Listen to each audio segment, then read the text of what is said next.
Hey, Rifters, welcome to the show. Subscribe, rate, review on Apple Podcast. Help us get those reviews up and all that jazz. We got a great show for you today. I'm very excited. You should be very excited. But before I tell you who it is, you should take a minute and follow us on the social media: Twitter, Instagram, Facebook. And that's right, Patreon. Oh, yeah. You got to go to that Patreon www.patreon.com/RezaRifts, REZARIFTS 61, and become a Patreon. But you can follow us everywhere else on social media at just Reza Riffs. All right, guys, we got a great show. I'm excited. You're excited. We're just going to jump on into it. You've seen her on Chelsea lately, Comedy Central, Shameless. She's an author. She has 2 books. She has her own podcast. It's going to be great. The great Sarah Colonna is going to be here, and it's going to be fantastic. So enjoy Razor Riffs with Sarah Colonna. Coming up now. From Hollywood, California, welcome to Reza Riffs with your host, Keith Reza. All right, excellent. Sarah Colonna, very excited to talk to you. Yeah, thanks for having me. Big fan. I know we've been emailing for about a year, and I'm glad we finally got to do this. So thank you so much. I really appreciate it. Thank you. Thank you. I'm excited to talk to you. Yeah, it's I find it, I don't know about you, but do you think it's easier to talk to other comedians, or like is it harder, like when you get interviewed, is it easier to get interviewed by random folk or comedians? I'd say it's a little bit of both. Really? Yeah, because sometimes it's easier with comedians, and then sometimes, comedians end up going over each other too much. And so it's kind of fun just to do a nice mix of both, I find. Oh, well, hopefully I'm a nice mix of both because I'm not a star comedian, but I'm also better than the KTLA guy. Way better. No, that's so funny. Yeah, no, I've listened to some of yours. It's super fun. So you do a great job. Yeah. Oh, thank you so much. I wanted to start off with a question you probably get asked a lot because I think it's pretty fascinating because to my knowledge, you were a guest on the Chelsea Lately show before you became a writer. Is that right? I was. Yeah, they had me on the panel a Yeah. couple times back when they did the round table. Well, that's what they did all the time. But so I got on the panel and started becoming a little bit more regular on the panel. And then they offered me a job as a writer after I'd been on for a while. So it was kind of an interesting way to work my way in. And my question is like, because you're a stand-up comic and you're on panel, and then you get asked to do a writing, which is totally different for TV and stand-up. Like, did you have anxiety, or like how did you transition to that? I did. I had a lot of anxiety about it. Very good question. Because I was nervous about a couple things. I had known Chelsea for a long time from the stand-up circuit, and then also we'd become really good friends. We'd been friends since we were in our early 20s. So I got nervous about writing for her and being sort of her being my boss. There was this weird thing where I thought, oh God, how is this? It's extra pressure. You don't want to disappoint your friend on her show. And I had never been a staff writer before. So I wasn't quite sure if you get nervous, like you self-doubt a little bit. Do you have the chops? But luckily it was very much in my wheelhouse. And we had a great team of writers.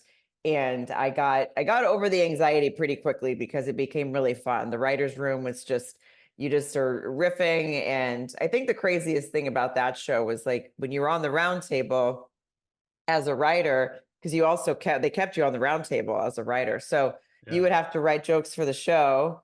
And then the days that you were on the round table, you had to come up with jokes for yourself that were different than what you wrote for the show.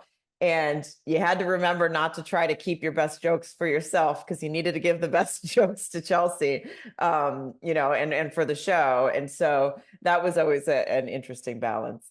Now, because like this is your first actual writing job for a show, like did you, like when you were writing them, did you ever go to clubs to try them out to see if they were funny before you pitched them, or like how did your mind work on that? No, so it's because I know a lot of people do that for roasts and whatnot, right? Yeah. But for this show, we couldn't because we were a daily show. So we recorded and then it aired that night. So there Oh, was, it aired that night? yeah, Oh my God. I yeah. didn't know So that. yeah, there was no, it was live to tape. So we taped at like 3 p.m. And then it aired at, I think 10 p.m. or depending on where you were. So there was no chance to try them out. If you bombed it, if it didn't go well on the round table, you just had to move along. Oh my gosh. Yeah.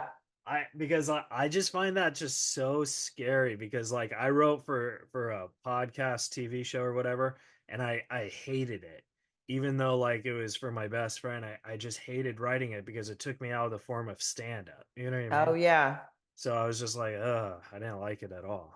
Yeah, I think the thing probably best about Chelsea lately for stand-ups was because it did feature stand-up. So you got to do your own personality. I mean, it was way different than doing stand-up, obviously, but you got to do your own sort of spin on topics. It was all topical stuff, the news of the day, stupid celebrity stuff.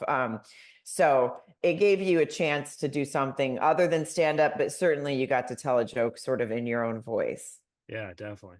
And it's so weird because a lot of shows back then they relied on that stupid celebrity stuff. Where now Mm. I feel I feel like people don't really care about celebrities anymore. It's all about TikTokers. You know what I I mean? know, yeah. I think shows, we had so much fun on that show, but yeah, it was like nightly kind of ripping on all this stuff. I mean, it was on E, so that was, and then after a while, we even sort of would start mixing in other things that weren't really celebrity related, but it definitely, it was weird because she was so popular with celebrities. They would come on and be her guest, and then like the next day we'd be making fun of them on the round table. So it was quite a mix of nonsense.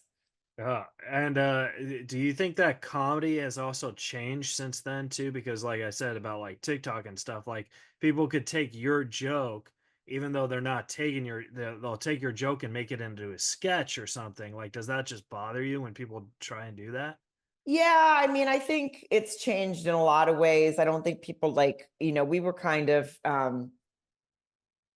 like you said, it's like it was sort of ripping on dumb stuff celebrities did. And I think people were just like they got tired of it. But yeah, you see people on TikTok kind of trying to Yeah. take off on these different things or just like or do your jokes or whatnot. And you just have to remember they probably don't know how to tell them live on stage.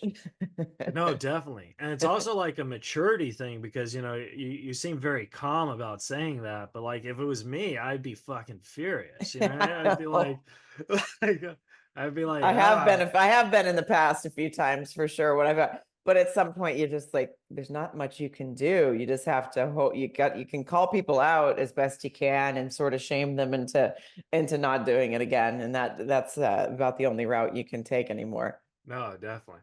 So I was wondering because you were also on scare tactics, and I wanted to know what was your favorite scare tactic? Oh my gosh, that show, it's so crazy because it came back. They just rebooted it. And none of us that originally did it are on the show now, at least not that I know of. But it makes sense. They can't really use the original cast because people might catch on, right? When it's supposed to be hidden camera. So, Yeah. but I think my favorite one was oh, it was one that was so ridiculous. It was like I was supposed to be interviewing a serial killer at the spot where he committed these murders, and we went out to the desert, and this girl who thought she was there just working production and holding the mic that day. And we did it at night, and it was supposed to be this big expose on him, and then the lights go out and he basically grabs me, and this girl thinks he's about to murder me. And I watched it back not too long ago, and this poor girl, she was so scared and she was running, and then he said he was going to hurt me, so she came back, and this girl didn't even know me, and she came back and she was shaking, and then we just broke the whole, we were just like, it's you're on fucking scare tactics where nobody's gonna kill you. It's okay. Like That because would he's scare me oh though. God, it was like I could see where you would be so, the things people, some things I couldn't believe people would believe it was going on, but I think when you put them in a certain situation and just pull the rug out from underneath them, you just don't know what's going on. But that one was, I think, almost too believable, and that girl she was terrified. So there's part of me that feels guilty about how scared she was, but then really relieved at how much she laughed once she found out that it was all a It, prank. I I kind of liked that show because like I'm a huge horror movie guy and I love comedy and I feel like the best horror movies are with comedy. Yeah, You know what I I mean? So agree. I kind of liked that show because like it was scary, but then like it's really funny too. But like, Yeah, they did a lot of like B-roll, to make it sort of like when the prank was over, they would add some stuff to B-roll that, like, just to make it funnier, and it was always fun. That was yeah, really fun. I just this has nothing to do with you, by the way, but I just watched this movie on Netflix about the dating game killer. You do you know what I'm talking Oh, about? oh, Uh, is it Anna and Kendrick? yeah, Someone just Anakin. told me. Yeah, someone Yeah, just told me about it last night, so I think I'm gonna watch it tonight. I watched it. It was good, and the whole like this is the comedian in me. I'm watching. I'm just thinking, does anyone not realize like after he wins these dates, he kills them? Like it's just so like Yeah. odd. You know what I mean? But I think that would be a funny scare tactic if it was like a, you know what I Oh mean? yeah, definitely. I'm sure they're working on it. I wouldn't be surprised. But yeah, I need to watch that movie. I heard it was pretty good. Yeah. And speaking of horror movies, and I just did the research on this and it looked pretty good. And I tried to find it, but I couldn't. But it says you're in the Undertaker's wife, and the plot seemed pretty cool. And I wanted to know, like, can you talk about that yet? Is it out yet? Or I don't. I honestly, I did. It was really fun because I got to play a woman who works in a morgue, and my mom worked in a funeral home my whole life, so I had a ton of fun. But I don't know where it stands, so I'm not sure I'm allowed to. I'm not. I okay, haven't. Yeah, so I'm if not it sure. comes But out, come I, back I because it definitely looks will. so Yeah, cool. I know. I'll message you for sure. When I know it's going to come out, I just don't know when. So. Yeah. But yeah, so that's pretty interesting. And then I wanted to ask you, like, what is your advice to stand-up comedians who are trying to pitch their own show because it's totally different now. You know what I mean? Yeah, it is. I'm in the middle of doing it actually myself, and I'm working with a producer I've worked with before. It is different. It was like when I first moved out to Los Angeles, there was this thing where it was like all stand-up comedians were getting sitcoms left and right, and and then that definitely faded out. And then um I, I think I think now to me is just the most original thing you can think of. Something true to you, maybe something that people haven't heard, because that's what I'm pitching right now, something that I feel like isn't out there and that I can speak to very personally. And that's, I think, where people can find the most humor in something they know really well, right? Yeah. And that way it's really hard for it to be copied or very hard for it to have already been done if you're doing it in your own very unique voice. So my advice would be, think of, if you think it's weird to think of something out of the box, or if you think of something that's like, oh, why would my story be interesting? Well, because it hasn't been told yet. And a lot of times I think right now they're finally looking for that. They're looking, there's so many reboots and so many things that have been done and sort of rinse, repeat, right? And so Yeah. I think they're really hoping to find some unique comedies now. And so I would say for people to do what and try that. I always feel like colleges, because you know how colleges like teach screenwriting and stuff. You know, I Yeah. not to brag, but I teach screenwriting. But Oh, nice. That's awesome. no, but they should teach a class on how to pitch because I know nothing about pitching.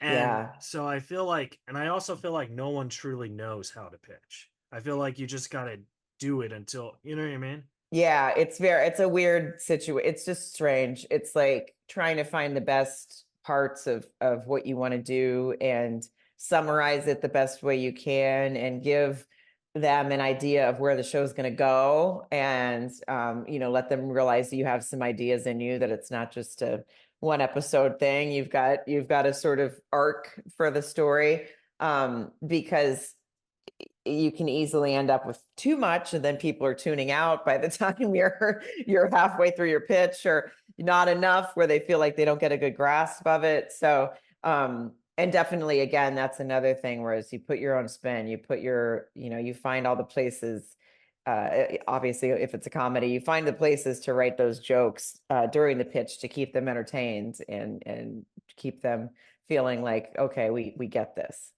Now, when you come up with your own show and you're throwing it out there, do they say, "Okay, Sarah, who do you have in mind for like writers and stuff," or do they just trust you to write the whole thing in your vision? It really depends. I mean, I think a lot of, like, the first couple show I sold a show several years ago based on my first book, and that was with Happy Madison, which is Adam Which is the Sand. best Yeah, company. I know. I love them so much, and I had so much fun working with them. It didn't make it on the air, but we got it to NBC, and that's pretty far as it is, so it's very hard to even get that done. But they were great to work with. But yeah, it's wait, what was I talking about? Oh, we were talking about how you sold it to Happy Madison and how they were Right. great.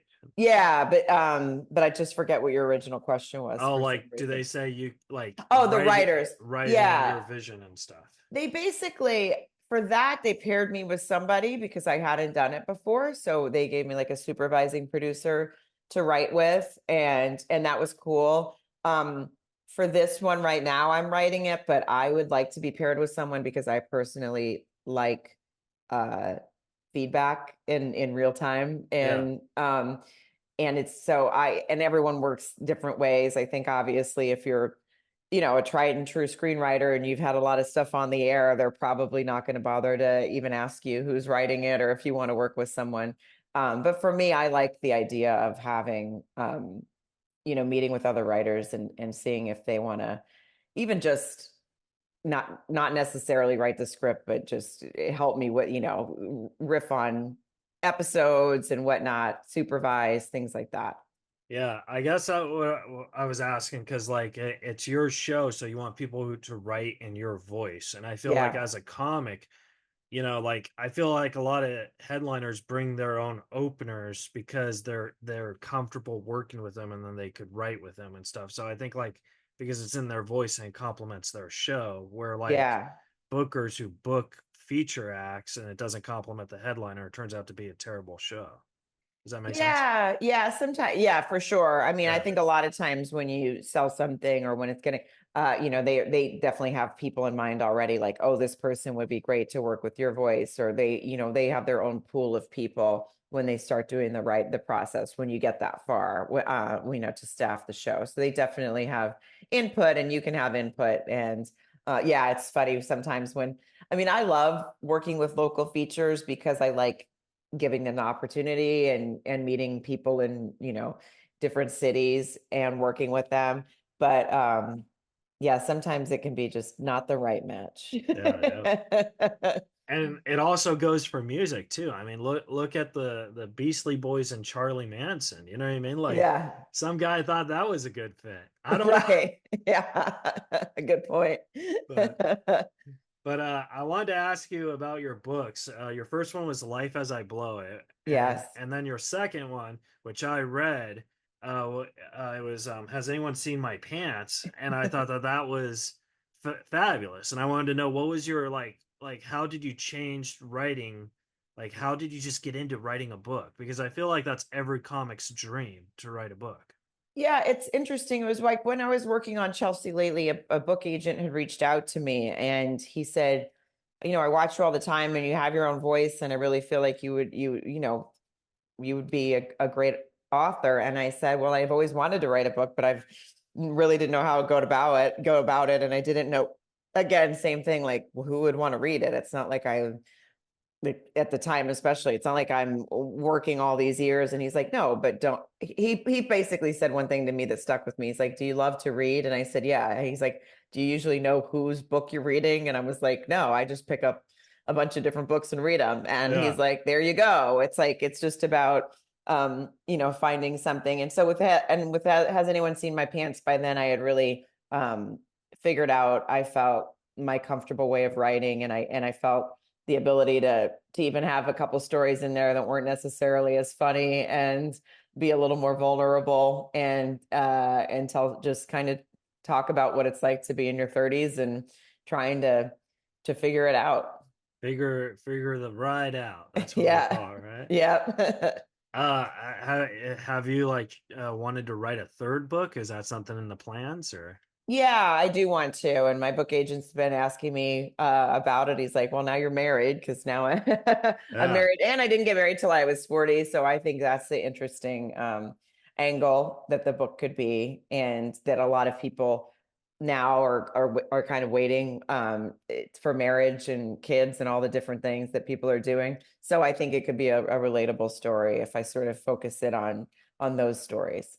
And you're married to a football player. I am, yeah. He's And retired now, but yep. he's retired, but like a lot of people say the first 2 years of marriage is really, really rough. But I feel like in a marriage like that, it's kind of good because you're on the road, he's on the road. You know what I mean? Like time. Totally. We didn't spend that much. We didn't even really live together permanently. I mean, we had a house together, and I would stay with him in Seattle because he played for the Seahawks during the season. I would be there as much as possible, but I was always traveling, and then he was always doing that. And we didn't actually fully move in together and live together 24/7 until he retired. And that was 3 years ago. And we've been together 10 years. So it Yeah. was but I was kind of like, oh God, now what? You're gonna be home all the time. And I went, how's this gonna go? But turns out it's great. So it turns out all that time apart just led to it being fun to be together later. Yeah. I was watching a football game like, I don't know, 2 or 3 weeks ago. And I know your husband was the punter, so he wasn't really Mhm. the field goal kicker. But I think a field goal kicker is probably the most stressful job in the whole world because if you make the field goal and you guys win, everyone loves you. But if you miss, people hate you. Oh yeah, it's such a crazy, and it kind of goes for everything in football. Even for the punter, if it's not the perfect punt, then then you're an idiot, and if it's great, then you're a hero. And it's just like, oh God. But But how interesting. much power is in a leg? You know what I mean? It's Yeah. just like, holy. Yeah, and you'd be surprised. It's crazy, but fans can be it can be so exhausting to listen to them being, and sometimes you're like, they get mean too, and you're just Oh like, yeah. it's not worth it. But he also, so the punter, if you, I don't know if you know this, but the punters also hold for the field goal kicker. So Oh, nice. so they catch the snap and get the ball down. So it's actually which is insane. It's all like timed perfectly. He's like within the amount of seconds to get it to set it down so that the kicker can get his foot on it in the right place. And it's like a science. And I don't know how they do it with that much pressure. I would melt. Yeah, it would be weird if like we could change lives where like our significant others could live our life and we could live their life. You know what I mean? Like it would Yeah. just be like, how are you doing this? Yes, no kidding.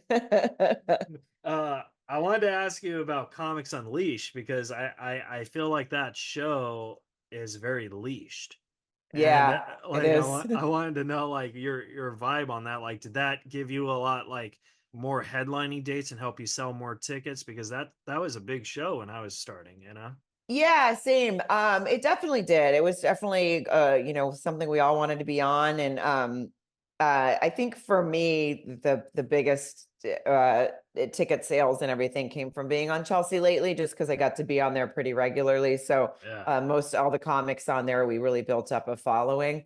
And whereas Comics Unleashed was like a one-off, but it was super fun, and I definitely got a lot. They still air them.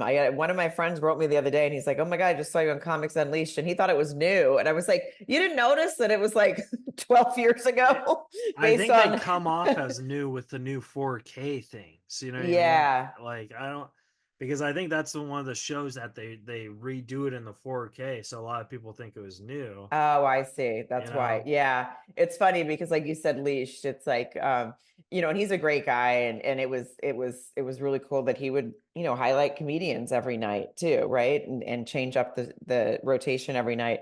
But it definitely, like, they would set you up, kind of like you see on late night shows where they set Yeah. them up with like, oh, I heard such and such happened, and all of a sudden, the Tom Hanks has a story about something that's clearly he told him what he was going to say. So they Right. kind of did that on Comics Unleashed, where he basically asked you about one of your favorite bits, and he would set you up for it. But it was tricky because doing that on TV in a chair format is way different than stand up. So you had to pick the right thing so it didn't seem weird.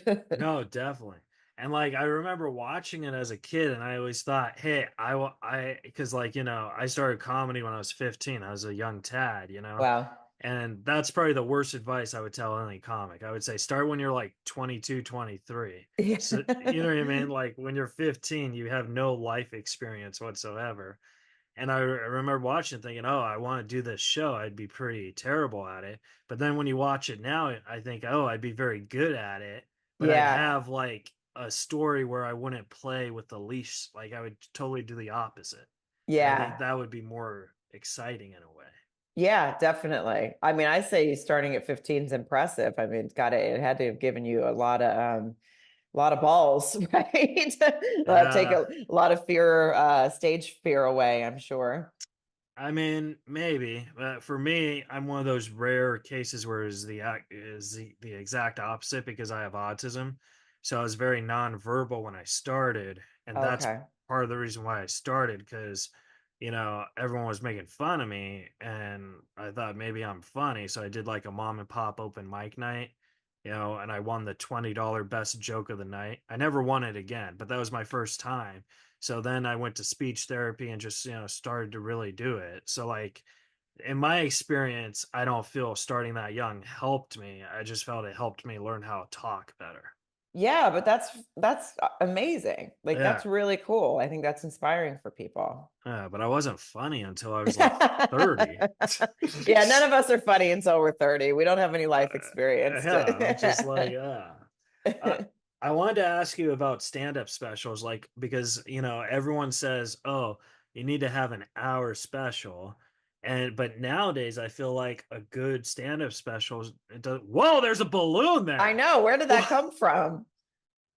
I don't know what happened. I'm like, where did is that a new Zoom thing? Where did the I don't balloons know. come from? Uh, Wow, thanks, Zoom. We got some yeah, balloons. that was the Apparently, great. maybe that means I'm getting a special and I didn't Oh know my God, maybe call it. deadline. I wanted to ask you though, like, what do you think is the perfect time for a special now? Like, because it's totally changed, because now I think 45 minutes is a good special. Yeah, I think 45 minutes. I think most people when they do an hour, it's usually 45 when it's all said and done with like all the ins and outs and the camera angles and all that stuff. But yeah, 45 to an hour. I mean, I did one in 2014 and I think it was close to it. It was probably like 55 minutes or something timed. And then they do a little opening thing and whatnot. And I keep wanting to do a new one, but then it's like it's such a saturated market. And then I keep hearing people say, like, oh, just people are putting them on YouTube. And there's just so many different ways to do it, which is a good thing. I think people can really reach eyeballs in all their own ways if you can't get in through, Netflix or Amazon or whoever you're reaching out for. Now, do you think that maybe part of you doesn't want to do a new one because maybe you're scared that it wasn't as good as your first one? Like, do you have that fear? No, I think actually I have like the best. I think I'm better than I ever was, and I would love to do a new one. We just haven't figured it out yet, my Yeah. management company, but hopefully we do soon.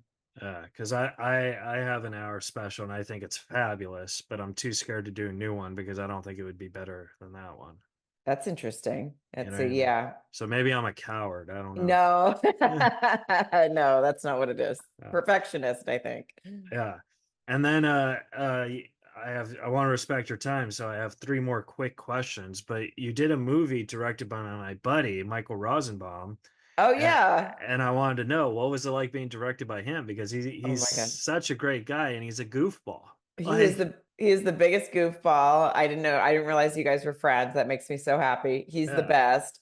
Uh yeah, so I hadn't we had my agent had set up a meeting to talk to him about this role, and I met him and he cast me. We just had coffee and lunch and he ended up casting me in this role. So I didn't really know him that well then. And then we went to Indiana to shoot, and through that process, he's like one of my best friends now to this day. Like we Oh, talk, that's awesome. yeah, or closest friends that we stay in touch. I see him a lot. He's a great guy. He's just the absolute best. And it was so fun to work with him because he was his first time directing too. So I think he was just kind of letting it fly, just having fun and Yeah. giving you the opportunity to do to whatever take you wanted to, and also giving you great direction. He was a blast to work with. He's one of those actors that I feel would be a great stand-up if he wanted to be. Yeah, You yeah, know he what I mean? definitely would be. He's quick and a lot of energy. Yeah. So yeah. So my second to last question is I wanted to ask what is one of your biggest fears in this industry when you started, and do you still have that fear? Because I know like it totally changes by how time goes. Yeah, I think the fear is always just where the next thing comes from. I think I think, my biggest fear, I guess, in the beginning was just not working. Yeah.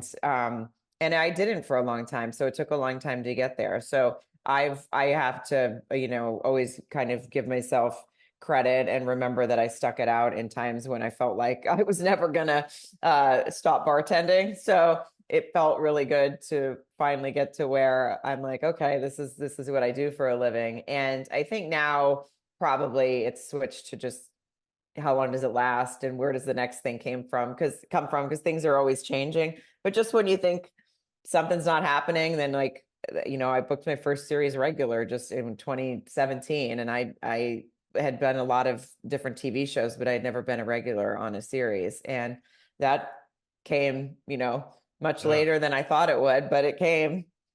I got handed to your bar manager because he seems like he was a guy who I don't know if he was a good manager or not, but he believed in you in that moment where he said, "Don't come back, live your dream." Yep. And I thought Yeah. that was just so fantastic. Like Yeah. you Yeah. He get was that a support, you know what I mean? Yeah, it was like, yeah, I'm glad that you picked, yeah, that was in the book. And it was definitely, it was because I was just like, I'll just keep my weekends. He was like, get out of here. Yeah. And you made it, like leave.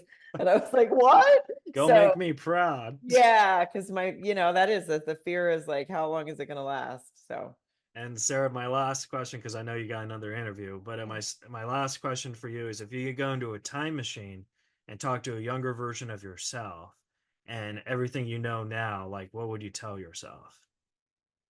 I would just remind myself not to give up. Yeah. Yeah. And to just keep working hard because eventually it'll shake itself out.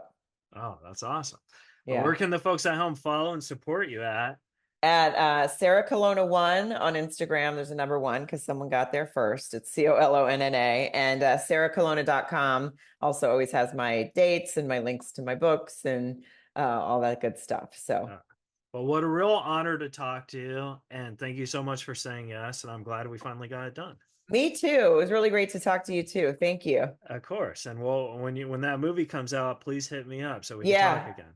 I definitely will. All right, Sarah. Have a great day. You too. All Bye. right. All right, guys. That was the episode. Subscribe, review, and we'll see you guys next week on Reza Riffs.